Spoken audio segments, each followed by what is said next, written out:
Hey, everybody. Thank you so much for being here on a beautiful Thursday afternoon. We are, let's see, just making sure that we've got our little, our live feed going here. Pardon me for 1 second.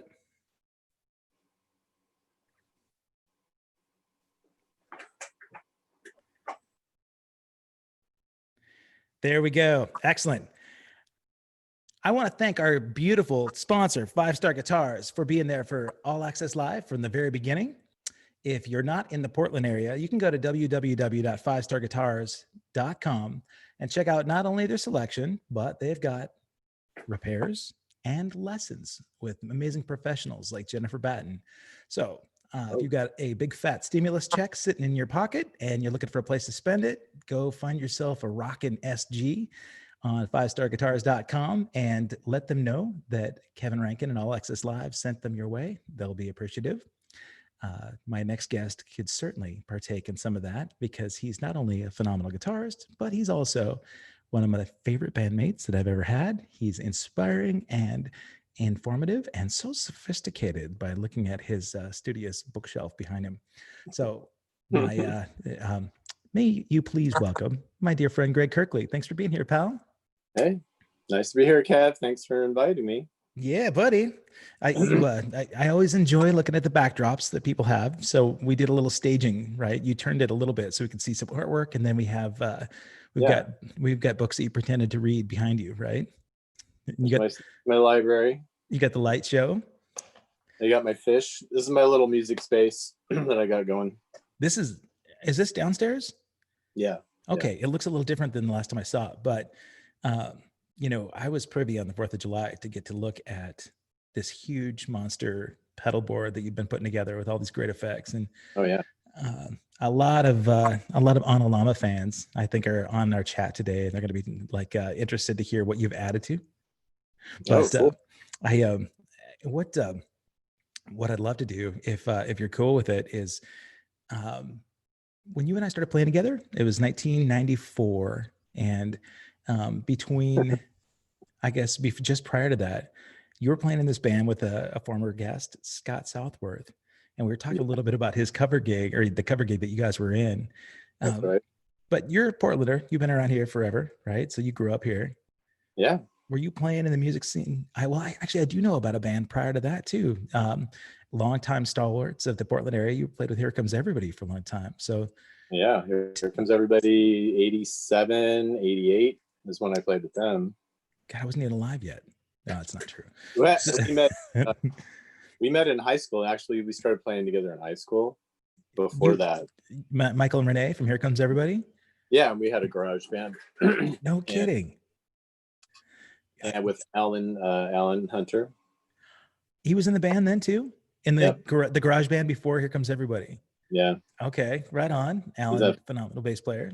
And that was for a short period of time. Then later we came back together in the Here Comes Everybody. Was Alan in the gig then too? Yeah. Okay. Man, I think he'd be a fun person to talk to about his, formative years too. He's done well since then. I was going to ask you, you've got some siblings and families all here. Was your family pretty musical early on? Was it just you? No, it's you. It was just me. Actually, my dad did play when he was a kid, and I didn't really know about that. But no, my family was very unmusical and unartistic. Yeah. So I just took it in a different direction. What was your first inspiration when you were first starting out to play? Were you one of those kids that saw Eddie Van Halen and said, "Yep, that has to be me"? No. Well, my friends and we started listening to Rush when I was like 14. Okay. Or 13, somewhere around there. So the early days of Rush, Caress of Steel. Yeah. 2112. Oh, Caress of Steel and 2112, around that. And we just became huge Rush fans, and we decided we wanted to start a band. That's it, man. Yeah. Did you have a drummer that could pull off the Peart stuff? No, not at all. Yeah. Like we were we just started playing then. So we didn't start playing. I didn't start playing until I was 15. Okay. Yeah. Do you remember your first guitar?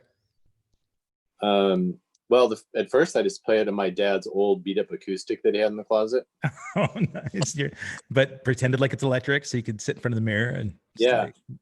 And then I got an electric guitar, and I know it was I think it was an Ibanez Iceman. Really?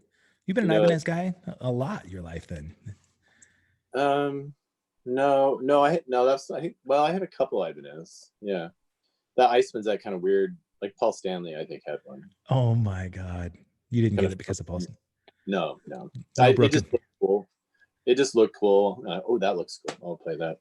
I had Paul Stanley's guitarist on yesterday, the guy that plays in Paul's solo band. Oh yeah. But he primarily is like a SG and right. Well, actually, no, a Les Paul is his main thing, But it's always fun to talk guitars with guitarists when I know nothing about guitars, So I could do it for hours. Yeah, but we won't do that now, I don't think. Unless Scott Southworth, who just joined the chat, is gonna hear about guitars. No, I don't think we will. I'm saying hi, Scott. He said, "Hey, fellas." Hey, Scott. So all right. So the early days, you were a Rush fan. You're picking up your guitars. Right. And, did you have aspirations to become this huge rock star at that point? Yeah, of course. Just get out of Portland and just go tour the world. Well, we all wanted to be in a rock band, and so that's what we did in high school. We'd go over to one of our friends' house and set up in the basement, and we're learning, basic like BTO and AC/DC and Leonard Skinner, stuff like that. Man, do you have any tapes of the old bands from those days? No, I don't. I think Michael and Renee have a tape from a gig that we did in high school. I haven't a talent show or something, or it was no, it wasn't a talent. We did do a talent show at high school, which was really fun. But we did some kind of a show. There was some kind of an outdoor thing at a grocery store, and they had a stage set up. But she said she had a tape of it, but I've never heard it. It's going to be in the archives the way that Prince has Paisley Park. They're going to sell tickets to the Greg Kirkelie Museum. I'm sure it's probably not very good. No, I'm interested to know where you got your real eye. You were a perfectionist when we were playing together. You have a real articulate style, real clean. I talked about it in the promo that. I hear a lot of Andy Summers influences, and a lot of, Alex Lifeson. They're very sophisticated guitarists. So were you real studious when you were first playing? And even when you were doing the old AC/DC and BTO stuff, were you really driven to want to perfect your craft? No, not really. Not so much then, but after I played for a while, I went to school. Let's see, I think I was, 19, and I started studying classical guitar and music theory. Okay. At Clackamas Community College. And so that's where I started getting more into the technical side of playing. Before that, I really didn't know very much at all. I was all by ear and guessing, and people just showing me stuff, and that's it. Yeah. And, there was no YouTube videos to watch about technique or anything. I didn't have any books or anything like that. So it was total on my own. But when I started studying classical guitar, it's a whole different. And it was really good for me as a player, but very difficult transition. Yeah. The theory and understanding modes and it makes it more work and sort of computational and not so much like the feel and the emotional part, right? Yeah, that part's very different. And then the technique is so drastically different that it's a hard transition for people to make. I think I've seen other guys that were electric guitar players that went classical, and it's hard. It's just so different. It's so different. And I studied then I went to Marylhurst, and I continued studying classical guitar and music theory and composition. And so that's around the time I was in Here Comes Everybody. And so more of that came into my playing, I think, at that point.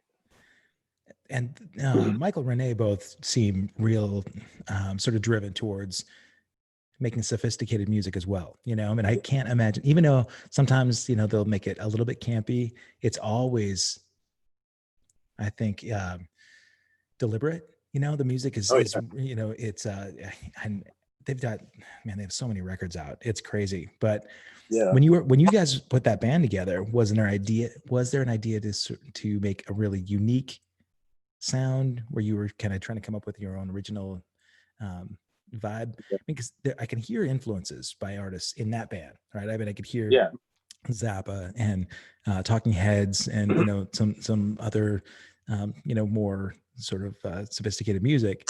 But did Mhm. you feel like we want to kind of carve out a niche and do our own sound with that band?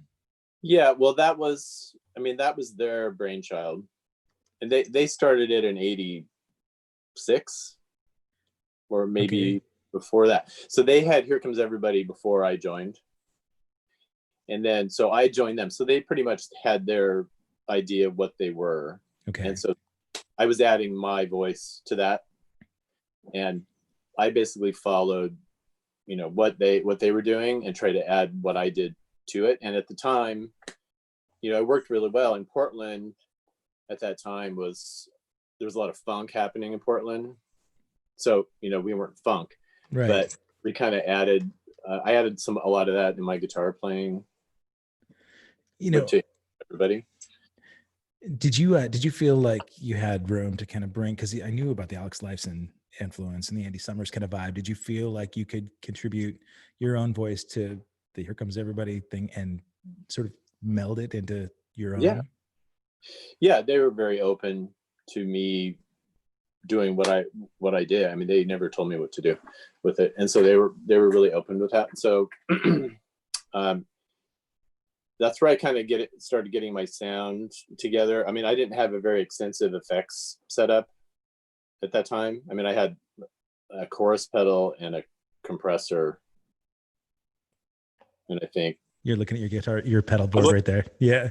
don't even have the same pedals, but so I didn't have very many. Mostly it was chorus, and so I do like clean, funky stuff for the most of the song, and then I'd switch over to like power chords and screaming leads. You know, kind of that contrast. Yeah. That's what I did at the time. I mean, I wish now, I wish I had done more interesting effects. I think it would have worked well with that band. We certainly had it together. You know, when we were playing together, that was one of the magical things about our trio and on the Llama was that, um, you know, there was so much in the way of dynamics. You know, I really felt like the best part about it, well, about the user experience was being able to be brought up emotionally, you know, with the music and with the lyric. And Yeah.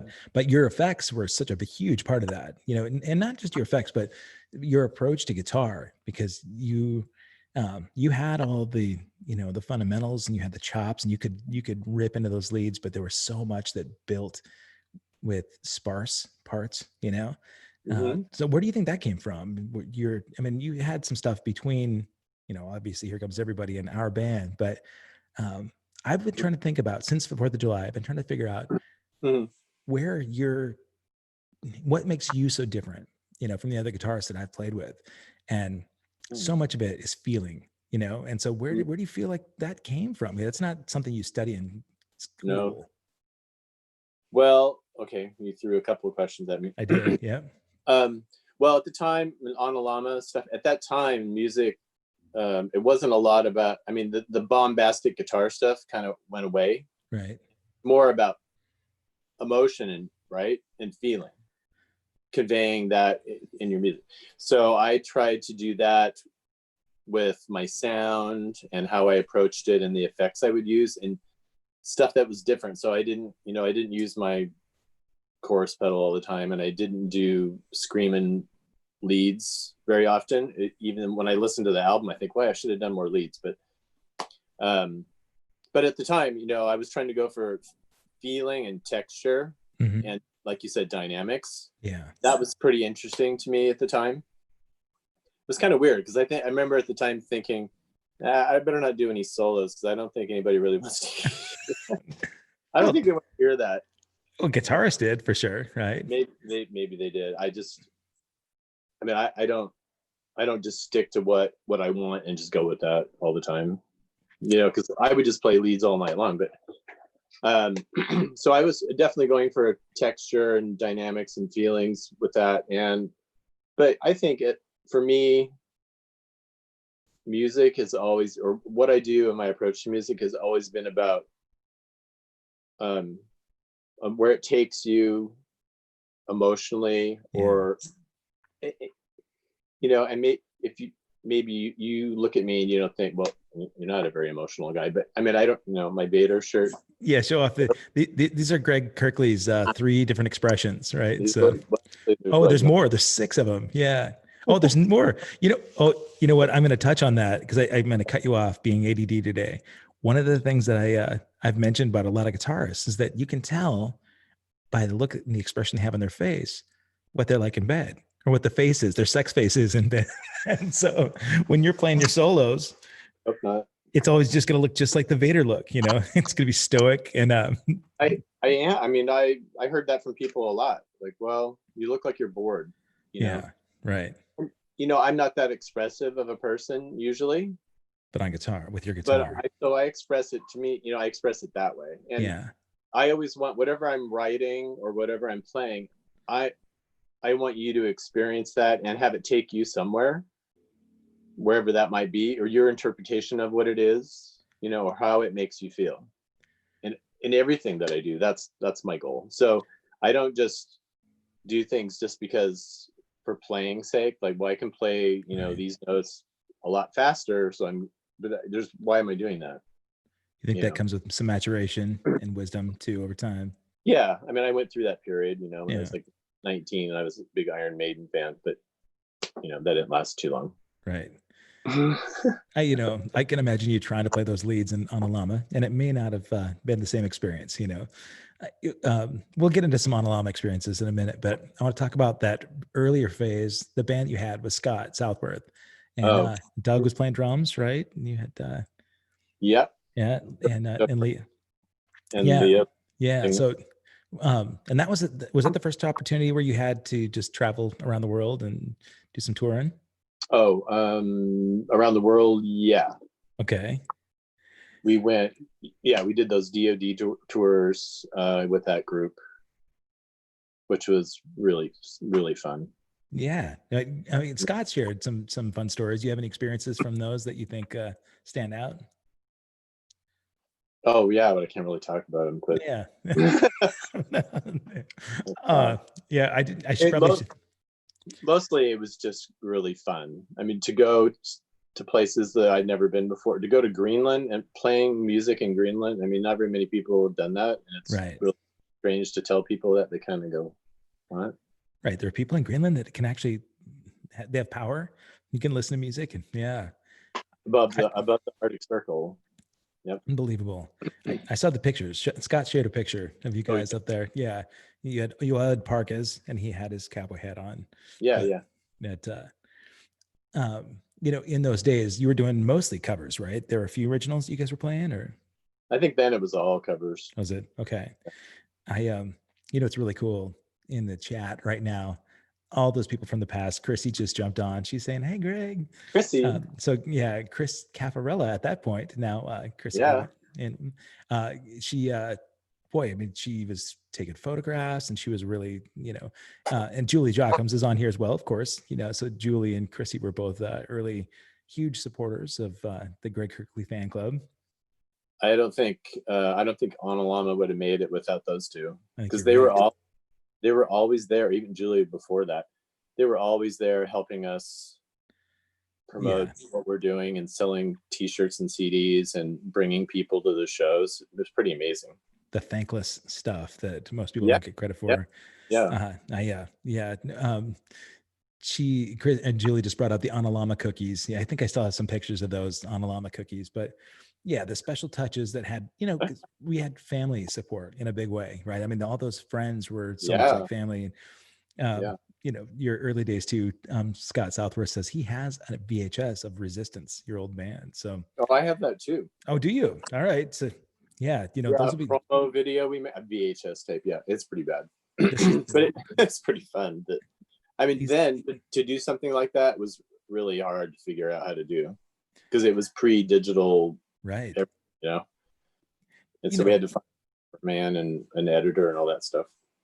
what was your, well, you and I played a handful of covers together when we first formed on Llama because we were trying to make some money to go in and record. And so you were singing some. I remember doing Jesus Yep. Jones and a handful of other songs that I remember you doing. But Yeah, I did about 10 songs. And I told my wife that the other day. She goes, "You did? Really?" yeah, yeah, those were Yeah. fun. Well, she was surprised that you were singing or surprised that we did the cover gigs. That I was singing. Yeah, Like I think she forgot. you were good.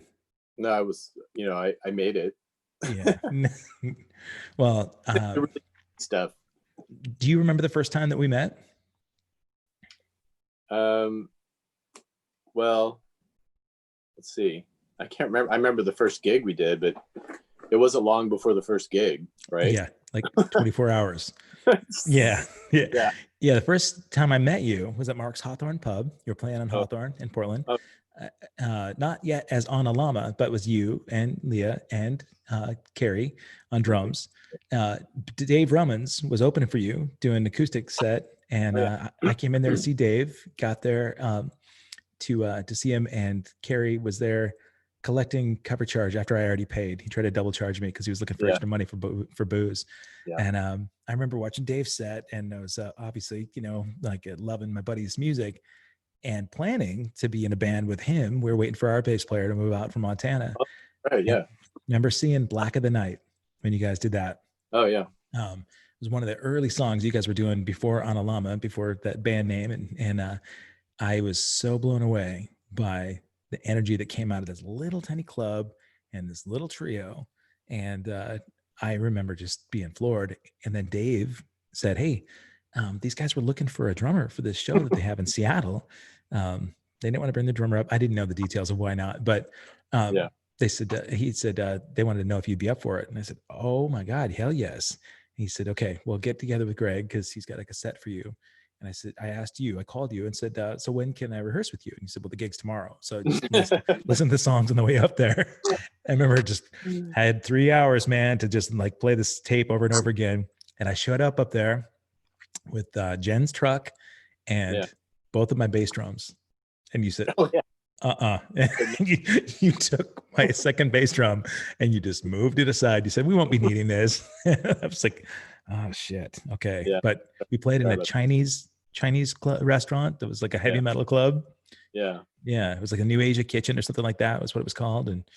But I remember feeling like such a rock star to get to just jump into this band and play in Seattle, go across the Northwest to go play with this band. That was the first time we played in Seattle. Ever? Yeah. And I got to break you in. Nice. Yeah. And I had no idea what that club was all about, but I just thought, well, we got a gig in Seattle, so let's do it. We got to do it. Yeah. I mean, it wasn't a good gig, but it wasn't the right room for us, but the right room or the right billing, because they were all super heavy metal bands playing with us. And at that point, you guys really had a funk influence. Leah had a lot of slap bass kind of stuff going on, and there was some like chick chick wow wow kind of stuff, and there was a band. I mean, there was I don't want to say Chili Peppers, but there was that kind of like root, to the band, and that didn't work with the speed metal stuff. But no, I was surprised about that. When you guys were first putting together those songs, what was the goal? How did you and Leah meet? How did we meet? Yeah. How did you, well, you were doing the cover gig with Scott, but how did that band first form? Well, before that, I was playing with some other cover band, bar band. And the sound guy that we rented our sound equipment from said there was a band looking for a guitar player, and I can't remember why I was leaving that band, but I said, okay. And so I just went and auditioned, and Leah she wasn't the main singer in that band. There was another singer, and they toured around Oregon and Washington. And so I ended up playing in that band, and and then of course that band broke up. Of course, like as they do. They're made to break up, right? Right. That's part of the formula. Unless you're AC/DC or Rush, Well, even then, yeah. So we did that, and then that band split up, started a new band, and then it just kept changing until we said, hey, we need to start doing our own material. And so we started working that into what we were doing. And then we said, okay, we need to stay home and start trying to get gigs in Portland doing our own material. So we're going to quit playing on the road. And so we did that. And that's where we were still kind of doing some of those close by gigs. I think you did a couple of those. Yeah. Yeah. Like Newburgh, Tiger and stuff like that. Yep. So we did those. Forest Grove. We were in Forest Grove. Yeah. There's a lot of Chinese restaurants, I think. Right. And so those were like little weekend gigs while we were working on the writing stuff. Aaliyah was mostly doing the writing at that point, I think. And then spent a lot of time trying to get any kind of a gig, in Portland. Like Mark's Hawthorne Pub, I think, was the first place we played. And then Mount Tabor was like the next place we could play. And spending a lot of time hanging up posters and playing in front of 3 people. Who was doing the booking at that point for the band? Yeah. Oh, me. Okay. Did you walk in with that expression, your Vader expression, saying, "Hey, you need to book us. We're really good"? Was that? Well, mostly it was phone calls. Or yeah. At that point it was mailing in a CD. Yeah. And making a phone call usually, or sometimes I think Mark's Hawthorne Pub. Maybe we walked in, but. In Portland, at that point, there were some bands, obviously, that had really made, some kind of a splash. I mean, you had bands in the 80s, bands like Quarter Flash and New Shoes and, Dan Reed Network, of course, did their thing. And Crazy Eights were, a pretty good Northwest success story. Yeah. Do you feel like, getting outside a little bit was, it lent some credibility to say you were a band from Portland that was original and you had kind of a unique sound? Getting outside of what? Yeah, like you had to go to book in Seattle. Was it easier to just go without any kind of track record because Portland had been making, I guess at that point, bands in Seattle had already made a huge impact, right? Because that was early 90s, right? So bands like Soundgarden, Nirvana, Alice in Chains had already blown up, but you weren't a grunge band. So it was sort of pre-Lilith Fair era, post-grunge, right? 94. So when you had to go in and sell yourself to these bookers, how are you marketing your band? For Seattle? For anywhere. Yeah. Yeah. Well, I'm not the good marketer. So basically, hey, we have a new band. Would you like to listen to this and see if we could play? I mean, we were still in that alternative grunge vibe, at that point. But I think we were trying to figure out where we were going at that point still. I mean, we missed kind of that whole Nirvana Pearl Jam thing. I mean, it was pretty much, I think it was at its peak pretty much at that point. And the things started changing a little bit. Well, even if, I mean, stylistically, there's no way you would have really matched that thing anyway, right? So it didn't really fit. I'd never seen anything like you guys when I first saw the band, and I think that's really what first attracted a lot of people to the band, before they got familiar with the songs, before they got to hear, Leah. I think people were surprised by how much would come from a trio. For me, there was something that was really special about your bond that you and Leah really locked there. And then they'd start to hear the music, and then for me, when I, joined the band, if you remember, my strategy, because I was working at Musicland at the time, right? So I, the way corporate radios or music stores were, you had listening stations where there were 4 or 5 listening stations, and the record labels owned those listening stations. That was real estate that they owned. And so they would essentially lease each listening station where they said, you have to put this Garth Brooks album in from this time to this time. You have to have Alanis Morissette. At that point, Alanis was huge. Sarah McLachlan was really big at that point. And Nirvana, was huge. So I would swap out the Alanis Morissette CD, or I would have people listening in the listening station. I'd go over and say, hey, so I noticed, you're into that. And they'd say, yeah, do you have any of her other stuff? And I'd say, well, you know what? No, she doesn't have any other records. But if you're into her stuff, you really got to check out this band. And then I just happened to have another listening station available for them to hear the On a Llama CD. And Oh, then I would say, you know what? All right. So full disclosure, this is my band. We're playing Friday night at Mount Tabor. If you come to the show, I will guarantee your admission. You come into the show, and if you don't like what you see, come after me, come after the show, and I'll give you your money back. That was my MO every time because I believed in the band so much. But you know, there was never a time that anybody asked for the money back because there was so much that was special about that band. And yeah. you know, to this day, I tell people, you know, everywhere I go, man, like the greatest songwriting of any band I've ever been in was that band. And it's really cool to turn people on to the music from then now, Yeah. because even though it was like 25 years ago, you know, that there, you know, there was some timeless stuff in there. It doesn't sound like it was a period piece or it's something from the era, you know, I think. Yeah, I agree. Um, Maybe you told me you did that stuff before, but I don't remember.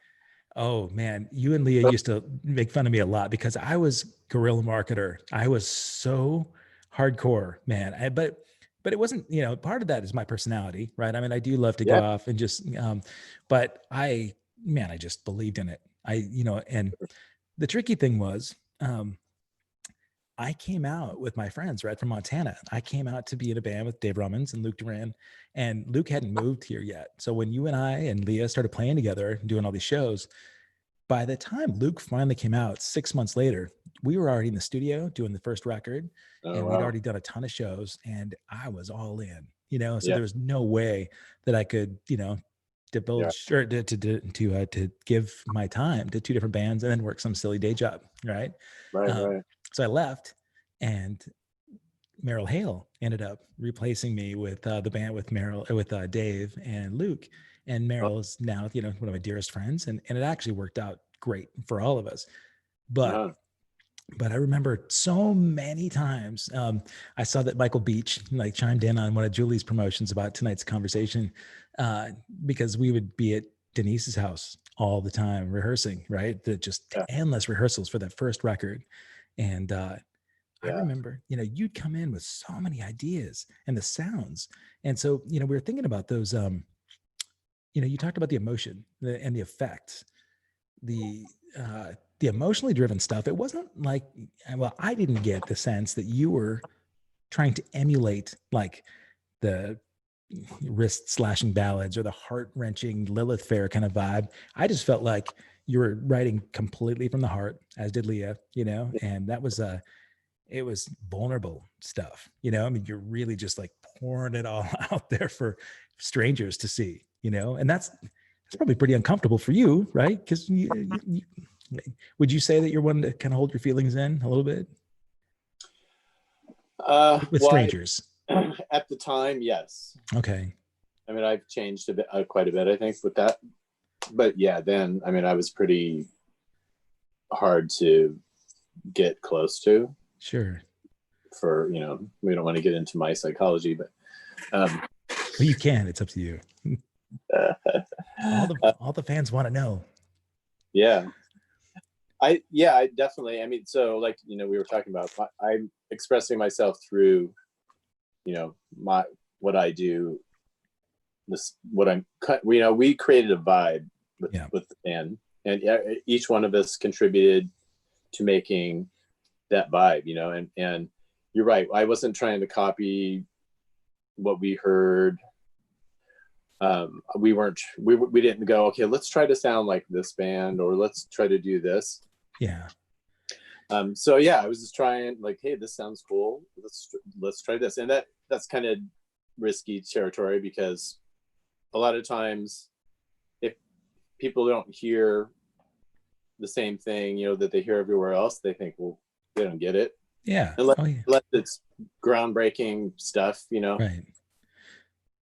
I think there was groundbreaking stuff there, but you know, when people really started getting familiar with the music, you know, we played a lot of shows, man. If you remember, we were Yeah. gigging a lot, and Yeah. you know, some bands would think that may be to a detriment, right? Because if you're that visible all the time, then it doesn't build any kind of, you know, any kind of surprise element. People, you're not building up anticipation and waiting for that band to show up because you knew that Llama is going to be around in a few weeks, to play another show. But what it did was, I feel like we developed a lot of connections with people that really felt like they were part of the music. They were there in the early days. So they were supportive of the band. They'd come out and they'd buy the t-shirts and they'd buy the CD, but they also, and this may be completely wrong, but I know a lot of guys that would go out and feel like lyrics were being written about them. They felt like, oh, she's got to be singing to me, right? and Yeah. and possibly she was, but I think that connection, I think, has really held people to be fans of the band this long. I notice, there's comments on YouTube on some of the videos that are out there that say, oh, I remember seeing this band for the first time at, that place up on top of the restaurant up on top of the building on Yamhill, but or somebody, like, you'll have your students, as an educator, you'll have your students that will find you on YouTube and say, oh my God, my teacher's a rock star. And but the you had been around here long enough to get to know a lot of the bands that are broken early on. Were you connected to some of those? Did you feel like, you had bands that were like, Shock and Cooler? I remember you talking about quite a bit, and Quarter Flash. Did you know quite a few of those bands that had made some success? Some of them. When I was playing with Here Comes Everybody, I met a lot of people then, and we played a lot of those bands. We played with Dan Reed Network a lot. Did you? Okay. We opened up for them a lot. And with Shock and Hypertension, we opened for them a lot. Okay. And just because those guys they liked the band, and I think their audience really weren't as much into it as the guys in the band, Sure. I think the guys in the band appreciated the musicianship that we had in Here Comes Everybody. You bet. The people in the audience, I think they thought, oh, they're good, but it was so different than what Shock or Hypertension. I mean, that was dance music, right? Yeah. And our stuff wasn't dance music. But so I met a lot of those people then. I mean, I made a lot of connections with those guys at that point. I mean, I even met Melvin and Dan Reed, before they were in Dan Reed Network with doing old bar band stuff. Right. And Blake Sakamoto too. Met all those guys in different places. And so I knew those guys for a long time until they were gone. I didn't get to see them very often. But. Melvin's actually on my show tomorrow, as a matter of fact. Is he really? He is, yeah.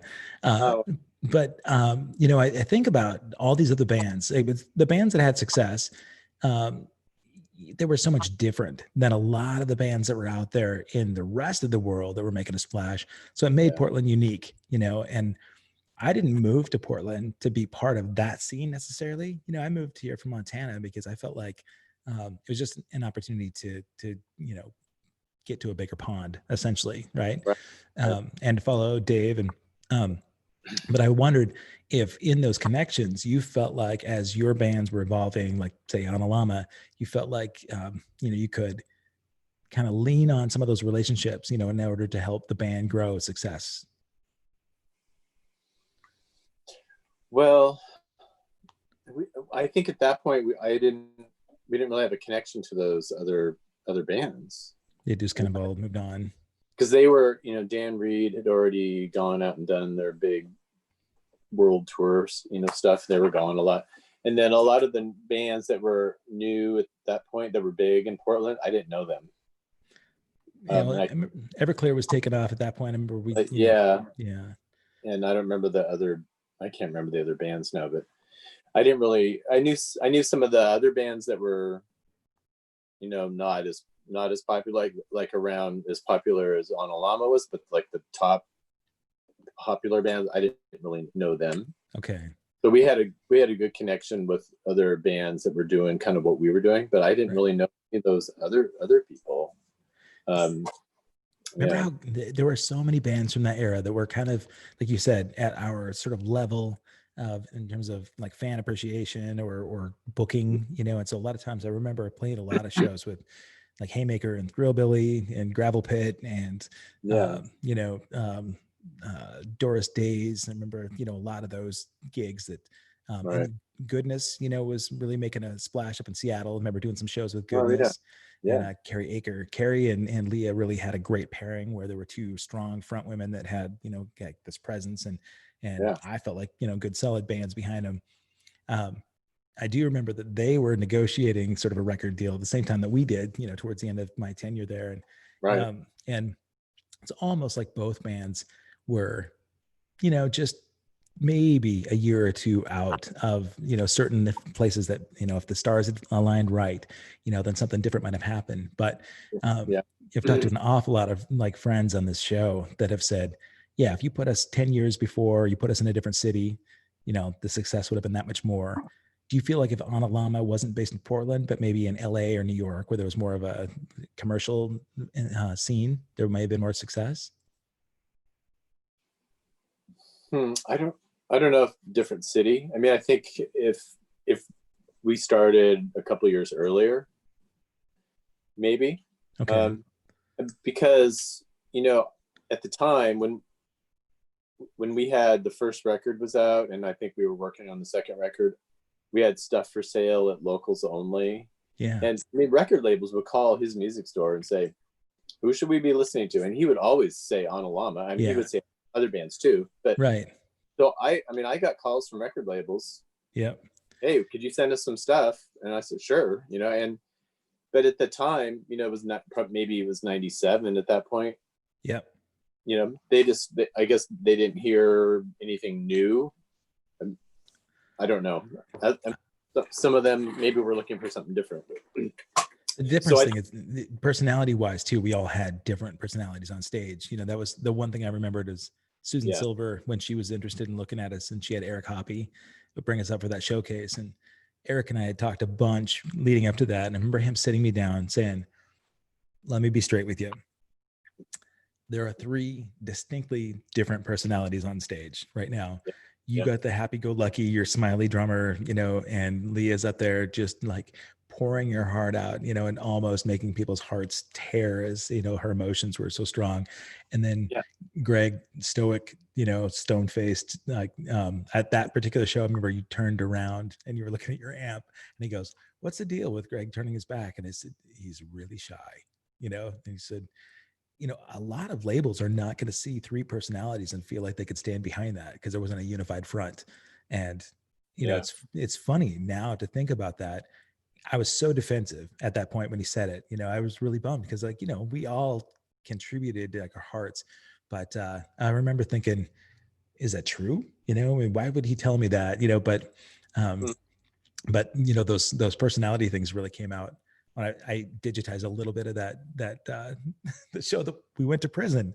We should talk about going to prison together. When I was watching the video and I was thinking back about when we played Oregon State Penitentiary, and you remember the guy that tried to hand you the rose, right? Yeah. Yeah. Yeah. You always remind me of it. Everybody wants to hand Greg flowers all the time, but I remember you turning around, saying you were ignoring him. The guy was trying to hand you this rose because some of the inmates they had their rose garden there, and that was their part of their sort of release. And he's trying to force you to take this rose, and you wouldn't take it, and you kept turning back to me, going, "Oh man, what am I gonna do?" And I'm like, "Dude, you better take it." And the guys up front are like, "Take the rose." And so remember, you begrudgingly took this rose and put it back over on your amp. But I think when we were first doing those shows and people would talk to you, they would talk to me and they'd say, I don't think your guitarist likes me. And I'd say, oh man, that's not him at all. But I thought the same thing when we first started playing together. Did you always kind of get that vibe when you, even back in the Here Comes Everybody days and earlier, there was just, and well, I've been hearing that since high school. Yeah. So, I mean, it's what I put out, and without even thinking about it or being aware of it. There's a comedian that said the same thing. About you? There's this guy, Greg Kirkelie. Oh, he's an Italian comedian, and I can't remember his Maniscalco or something like that. But he said like the same thing. He goes, I have an angry face. I have angry resting face. And he said, "This is how I look." He goes, "I'm not angry. I just look that way, and that's why I'm wearing the shirt." But I yeah, love it. I've heard that from everybody. Yeah. And I'm very aware of it. And, you know, I apologize to anybody that thinks that I don't like them, but it's not true. And I've had problems with that before. How? But, you know, it goes back to what you were saying about the distinct personalities on stage. I mean, I think at that time, I don't know. I think maybe everybody, but I wasn't thinking about like a show. Right. Like, hey, I'm putting on a show for you. Right. We were so much into the music of what we were Yeah. doing. And at the time, I think that's true. You know, I mean, if you look at, you know, like that first Nirvana video, I mean, you don't see happy smiling. Yeah. It's all smoky and they're all down just, Yeah. You know, and they're feeling the music and they're putting it out to the crowd. And I think, you know, I was, you know, not like I'm Nirvana, but we were just so into what we were doing and into the sound and the vibe of what we're doing. We weren't putting on, you know, it wasn't like a Beyonce show. Right. Of course. But then when you look at it from a record label point of view, when they sit there and look at you, you know, that's what they're looking at is, sure. Okay, what kind of how is this going to sell on TV or on a concert? You know, they're comparing it to a show. Yeah. We didn't even think really about that stuff at all. Right. It was, there was authenticity. Yeah. No, you know, and I think that's probably the demise for a lot of bands, right? That just, you know, it's unfortunate that the commercial side of music ends up being so dependent on aesthetic, you know, and not so much. Right. I mean, it's great that shows are out there like The Voice, right, where they can really supposedly focus on somebody's true talent and not necessarily like how glammed up they can be. But you know, as the band evolved, and really, it's amazing to think about how musically the band changed in sound, not because it was trying to sound like anything like somebody else, but I remember using samples and making the band, you know, a little bit more electronic. You know, bands like Garbage were really starting to take off, and Nine Inch Nails was really big at that point. And I remember you started using these samplers, and I don't ever remember us having a conversation like we should do this because so and so. But I do remember like you and Leah bringing in these really cool samples and saying, I think this would, you know, be great to play around. And right towards the end, some of those songs that never got recorded professionally, I think, wow, you know, there's something to those. You know, I really do think that a handful of those songs, to me, they're still my favorite songs that we ever played, you know. And I think my last show, the Aladdin, like that New Year's Eve, or like Sit and Spin was last for me, but played the Aladdin the night before. I think there's a live tape of that where we did a handful of new songs where we were using electronic pads, and the songs were so passionate, you know, that I think, Leah or Julie saying she loved DNA, her favorite, but we never did do that one live. That was just, you know, it'd be really interesting to hear if you had the ear of, say, a record label executive at this point to play some of those songs and say, hey, you know, in 2020, do you hear something that's, you know, enough of a hook, you know, to be able to put something behind it? It's always just fun to speculate. But now that kind of evolution, you know, where the band sound changed, I knew at that point too, you were really, your writing was very cinematic already, you know, before I think you'd even really thought about doing scoring or any kind of, you know, soundtrack type stuff. But it really lent itself to do what you've been doing, right, over the last 20 years. I was looking at your SoundCloud and I was looking through old messages that you sent me, showing me some demo stuff, and you can hear that you've got such a sense of being able to pair the emotional part of things, of writing, with music, you know, and you feel like you had that connection all along, where you felt like the cinematic sort of orchestral type thing was a deeply rooted part of Greg Kirkley's sound. Yeah, definitely. Because when I went to Marylhurst, started going to school there, and I got my music degree at Marylhurst. It was a long trip, because I went and I had to drop out, and I came back years later and finished it. But I studied, theory, composition, orchestration, and all of that. And I was writing music for, string quartet and for other chamber groups and for orchestra. And I've been doing that since. When I went back to school, I did the same thing again. So I've been there really. I mean, I started writing stuff like that, around that 87, that time. Okay. So I've been doing that all along, doing electronic music and orchestra and chamber music while I was doing all the other things, the rock stuff. Rock star. Yeah. And it's funny. My daughter, she goes, when she was little, she goes, I thought you were famous, like you were famous rock stars. Like, I don't know why you thought that. It's always a disappointment, isn't it? Because no matter how successful you might be, though, your kids will never give you the rock star cred. So they still see you, waking up with, like smelly breath and, She was, yeah. But so you anyway, are a rock star, though. I've always been there in my writing with that cinematic film music and that kind of thing with the other stuff I did. And I continued to do that. And I think they influence each other. So even when I'm, working with kids in school, directing a band, I kind of take that same aesthetic. So when I'm writing, like I did that music for that HBO competition. Yeah, Westworld. Yeah. And my approach to it has influenced by my background. So I like to drive the rhythm a lot, so to me, I'm trying to make it a rock band. So there's a lot of percussion and a lot of driving rhythms and strong bass lines and stuff like that, which is kind of interesting how that keeps happening. Well, yes, it's your sound. It's your unique. That's part of me. Yeah. Yeah. You, I love, I guess I would be remiss if I didn't, you talked about your resting bitch face, if you will. One person who absolutely loved that face was Jen Rankin. We would laugh about it, because it was endearing, and she'd always try to make you smile. She always brought out this little smile in you, Right. So She did. yes. So, you didn't turn her off with that resting face, but, when you took your approach to doing the cinematic sort of, your orchestration, and you were writing a lot of those compositions, how did you end up getting the gig for all these toy companies to do that writing? Oh yeah.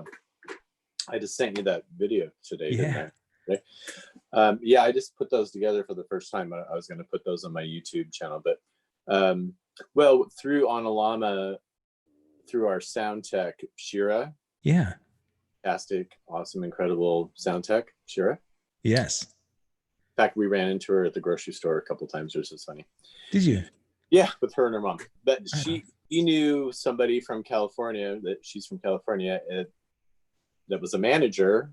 And she goes, well, I could try to hook you guys up. And okay. And so we got this manager, Paula, from LA, and she signed the band to a management contract. And at that point, you had already left the band, right? Just right after that, yeah. And so it was her connection. She had these connections to this toy company. I don't know how that. And she got me the gig with the toy company. And you might think, well, what would you do for a toy company? But they had a lot of sound in their toys. So they had and they were interactive, a lot of them, right? Well, the one of them, the one I sent you, is an interactive. It's a rock band. They're all monsters. And then there's some other ones there were some like break dancers that had little boom boxes, and I had to produce the music for that. And then there's some little cars that you lift up the back, and they have a stereo system running, and you music for that. And there were some other ones too that I can't even remember, but I have the rock band one that I think is the best one. And when you're writing something like that, did they give you kind of a script of, that says, I need these type of sounds for this kind of interaction? Or how is that, or do you get carte blanche to do kind of what you want to do with it? Yeah, they told me what they were looking for. So like the break dancer guys with they had ghetto blasters, Mm-hmm. you know, and then they pose and they dance and stuff.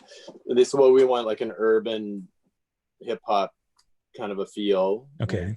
So okay, and so I just started throwing stuff together, and you know the little rock band group, they told me what it was. You know, they sent me artwork of each character. There's 4 of them, and each one of them is a monster, and each one plays an instrument, and they're a rock band. So they went, okay, write some rock music. And so That's cool.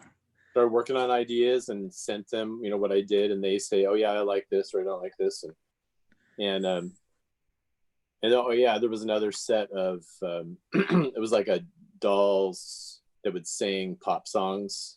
Okay. And then so I had to write a series of pop, you know, like Britney Spears-ish kind of pop. And my wife actually wrote all the lyrics for that. Oh, really? Nice. Bringing in the family. Yeah.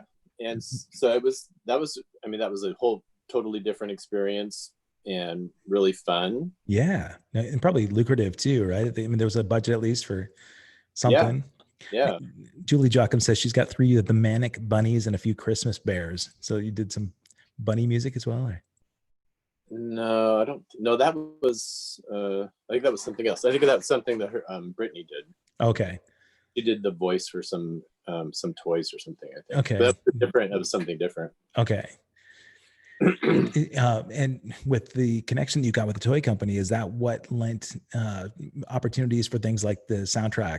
Well, I know that the Westworld was a competition, right? So HBO had this competition set up, and I was blown away by how involved that piece must have been. I mean, I'd love to put a link to it when I archive this and show.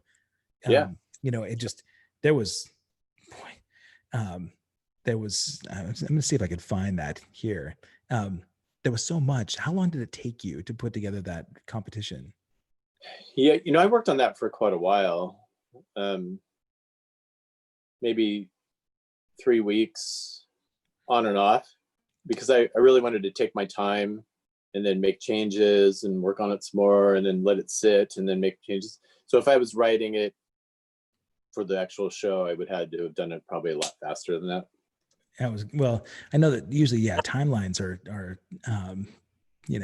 tight, but I'm seeing if, I was going to see if I had that competition dialed up, but I don't have it right away. I'll certainly put a link to it. When you got something like that, and I guess I can set it up for people that are watching this, they give you the film, the segment, right? So it was like a 5 or 10 minute segment. And they say, you know, we want you to orchestrate sort of a score that goes around this. And it came, I think, with the dialogue was all there, and maybe a couple of sound effects that were part of the scenes, right? But you had to come up with everything that led up to the rest of it. No parameters. All right. Yes. Well, in that case, well, go ahead. Are you done? I was just gonna ask, like, how do you map out something like that? It seems like a monumental task, you know? And that was only, a 5-minute clip. And so they sent one with music, but it was a temp, that's common to send out a temp track. Okay. But for that one, they sent out, it was like Wagner. I mean, it totally didn't fit at all. And I just ignored that. But so I just went with the one that it was all the actors' voices and the sound effects were on there, and no music. But they didn't give you any parameters because it's a contest and not a gig. What was the contest prize? Oh, it's in conjunction with Spitfire Audio is really who the contest was putting it on. And the prize was their whole library of orchestra sounds and piano sound. Oh, sweet. Yeah, big. They have I think they have the best library out there, and they're pretty new. Okay. I just found out about them. And I use their sounds, and I use like the lower level sounds because their professional ones are incredibly expensive, but they're really good. So the contest prize, you could get all the professional sound library. Oh, wow. Yeah. They have a BBC orchestra library is one of their big. Wow. Yeah, it's like $1,000. But so there was no parameters for that. They just said, score it. And so I scored it, but I just went through and found the points where, you know, action things were changing. I looked for those points where, okay, there's, you know, this is an action scene here. This is something quiet, something different has happened here. So I looked for those points and then started working on ideas for those different areas. I started with, you know, like the first one, and then everything else was related to that in some way. So it wasn't all these different ideas. You could take like a theme almost and sort of reference the theme. Yeah. Okay. Theme that repeats or stylistically is similar. Okay. I think if I was meeting with the director or the producer, you know, they would have been more specific about what they're looking for. Have you worked with anybody in that capacity where you've actually taken direction from like a director on something? No, not like that. I mean, I've done a couple independent films, but they pretty much gave me carte blanche to do what I wanted, you know, and then it worked out that, you know, that they liked what I did. I think one of them's on my my Reverb Nation page. Okay. The independent, like the whole film, or just the segments? Yeah. Okay. It's a short. Now, I mean, is there much of a budget and a way to be able to make a living in doing independent and short, you know, film score soundtracks, or do you have to kind of work your way into, you know, the big guys? Well, there is for independent film, and I know there's some guys in Portland that do that, and have pretty good success with that. So they're not, you know, Hans Zimmer, right? They don't do all the Spider-Man movies and stuff, but they work and they're successful doing that. Yeah. Is there kind of a competitive nature to that, or do you guys all kind of work together to look out for each other? Well, it's very competitive. Yeah, I'm sure. It's very competitive. Yeah. I mean, that competition that I did, there were 11,000 entries. Oh my God. Wow. Yeah.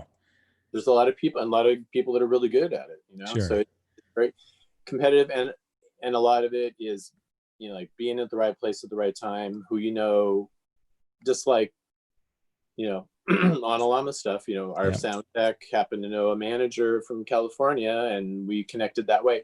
You know, if I just sent that manager in California, if I just sent her a CD, you know, she might not have even never listened to it. Sure. Yeah. Right. I mean, who you know is 99% of, you know, all the connections that happen for people. Right. I wonder, you know, do you see that, you know, this development of soundtrack and scoring is something that you'd want to do professionally? Like that's your main direction for a career, and not just go back out on the road and be a rock star? Yeah, I think that's something that I am suited for, and I don't want to go back out on the road. I mean, I did that for a long time, and I pretty much stopped doing that when I got married and had kids. Sure.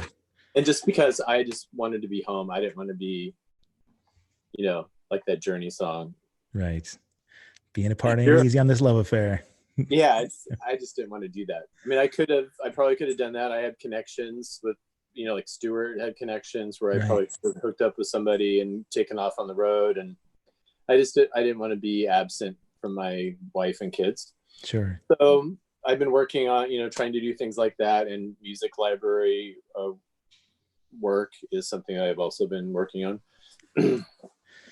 Is it possible? Is there like a network of independent filmmakers that you sort of connect with, or do you just have your library there and you try to market yourself to just say, here, I'm available. You put your stuff out there hoping that these guys will find you, or what's the best way to pair up with somebody that's looking for your creative?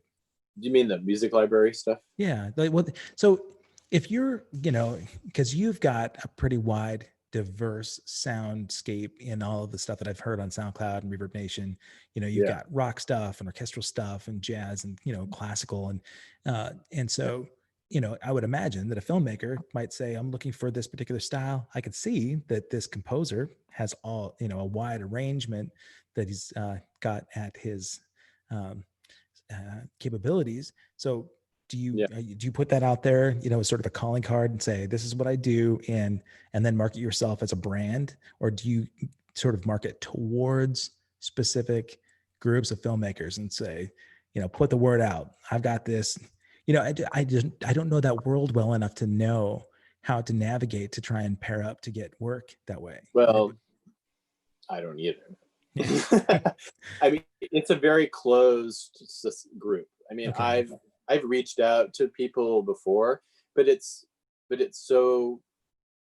so closed off. I mean, people that work in that business, they know the other people that work in the business, you know, and these directors have worked with these composers before, and so they, you know, they reach out to those guys. And I think sometimes it's somebody like Tim Burton, Yeah. you know, like, Or you know, Danny Elfman, right? he hired Danny Elfman because Danny Elfman never wrote a score in his life, but he knew who he was from Oingo Boingo, Right. and he just reached out to him and said, "Hey, you want to write a score?" And he went, "Yeah, sure." Interesting. So that kind of thing happens, but then people that, you know, directors work with Hans Zimmer, so they have Hans Zimmer do their score, or those guys have interns or people that intern with them, and they work for them in their studio. Okay. And then there's connections that way. And those are the ways that I know about. Would it help at all if you had access to places like Sundance and some of the film festivals, if you were to go there and be able to network and just, you know, handshake and have you done anything like that? No. I just wonder, you know, if that's yeah, possible. it would. And, you know, you would be the perfect person to do that. Yeah, I'm available. Well, you are so good at that, and I am so horrible at that. That, you know, us combined would be, you know, fantastic. Yes, I will represent you. And, you know, we could talk about that, but you would be great at doing that and going somewhere like that and connecting with people. I mean, that's a good way to do it. And Sundance, they used to have a composers, I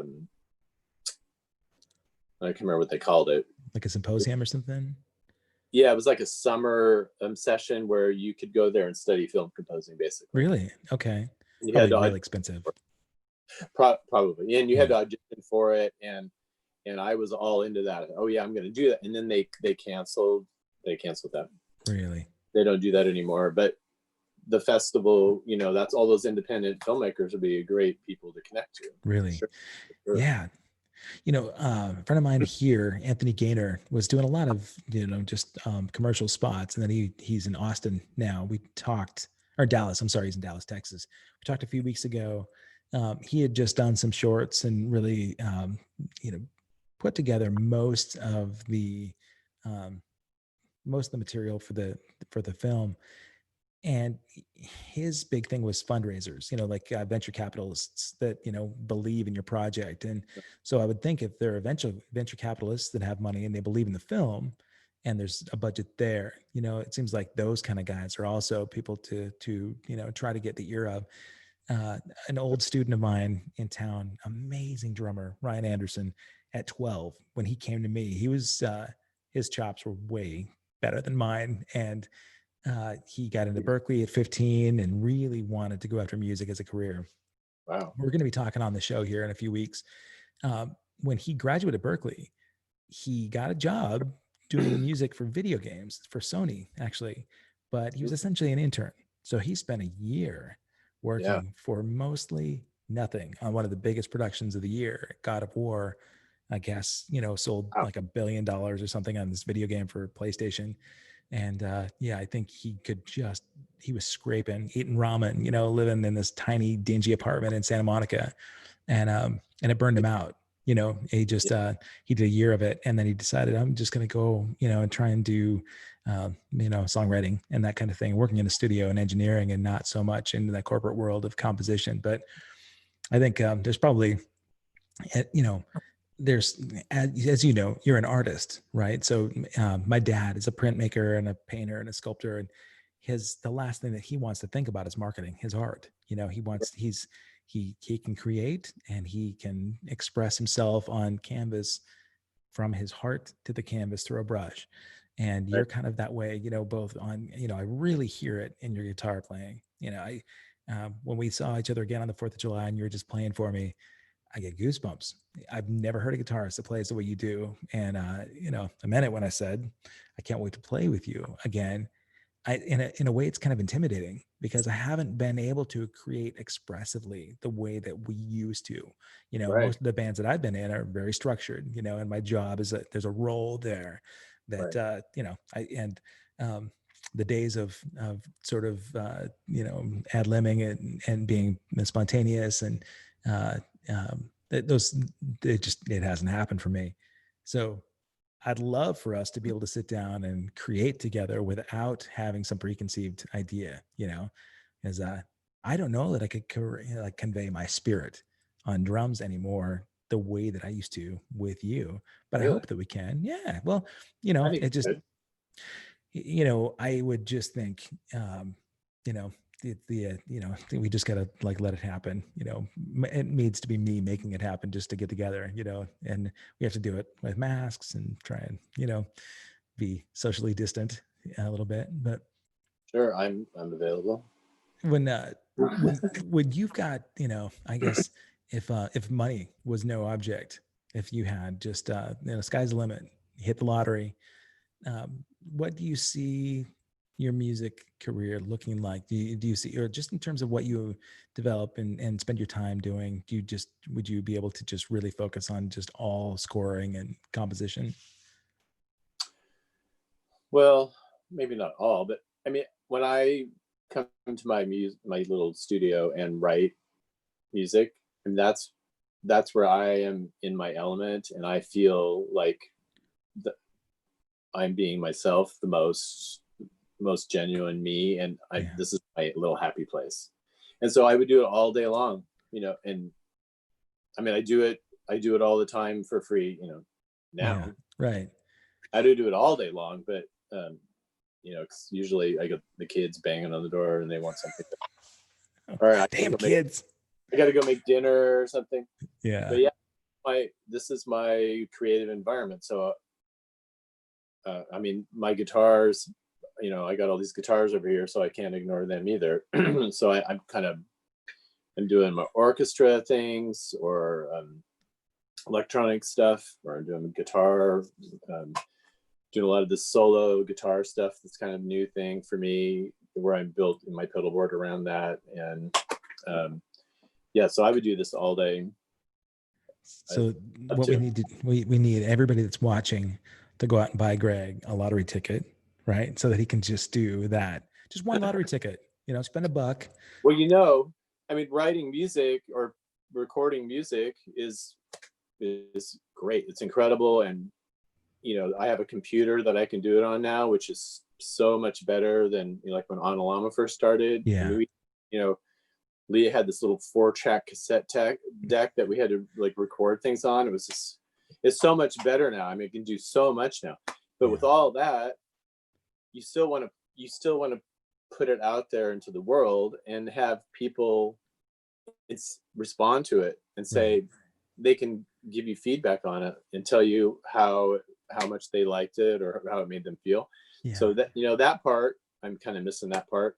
And where the on, you know, on Llama or playing live is all about that. You know, that's Yeah. the part I'm missing about playing live, is Yeah. that feedback from the audience and the vibe that you get going, and hearing my guitar bouncing off the walls, you know, that thing Yeah. is so much a part of who I am also. And I haven't been able to do it for quite a while. Yeah.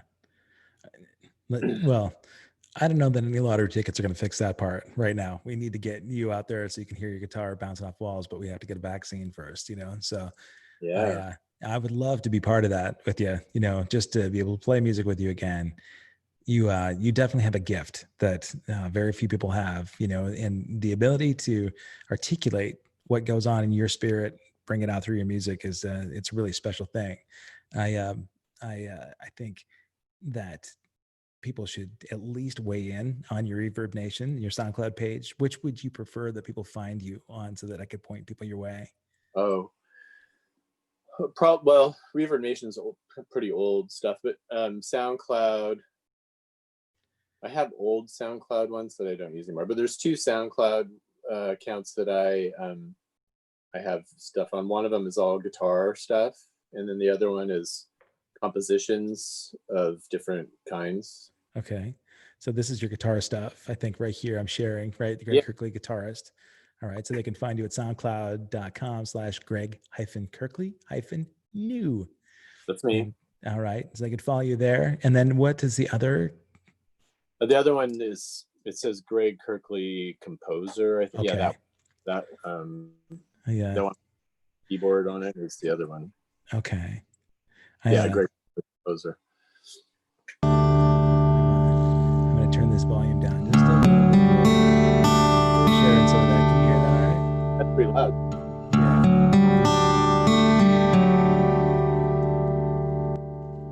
Yeah. All right. This is a nice way to just to wrap up our pleasant conversation. I think I want to make sure too that I